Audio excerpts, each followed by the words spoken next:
என்னங்க கூப்பிட்டு விட்டீங்களா? என்னங்க அது? உடம்பெல்லாம் ஒரே ரத்தமா இருக்கு. என்னாச்சு? எரு ரத்தத்தை பார்த்தவன பயந்துட்டியா? ஒரு வீரனோட பொண்டாட்டி அலப்படாது. என்ன நடந்துச்சுன்னு ஆடுறா கேளு. சொல்லுங்க, என்னாச்சுன்னு சொல்லுங்க. நம்ம ஏரியா பஸ்ட் ஸ்டாப்ல பஸ்ஸை விட்டு இறங்கினேன்.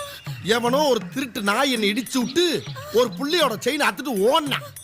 விடுவனா உன் மாமே நின்ற இடத்துல இருந்து 2 ஜம்பளம் அப்படியே போய் அவன் நெஞ்சு சட்டியை புடிச்சு முட்டுனே பாத்துக்க ஒரு முட்டு சக்குன்னு விளையிட்டா. பின்னால போஸ்ட் மரம் முட்டுல ஓபன் ஆயிருச்சு. ஐயோ, பின் வாங்கிறவனா ரத்தத்தை கண்டாதான் உன் மாமனுக்கு கோவம் வருமே. வரணுமே. கால்ல இருக்க 2 கட்டை வரலையும் அப்படியே பூஸ் பண்ணி கிருட்டு போய் விட்டே பாரு நடு முதுகுல ஒரு மிதி. முதுகுல அருவாளை திருப்பி வச்சிருந்திருக்கேன்.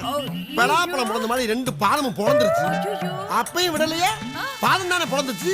விரல் இருக்குல்ல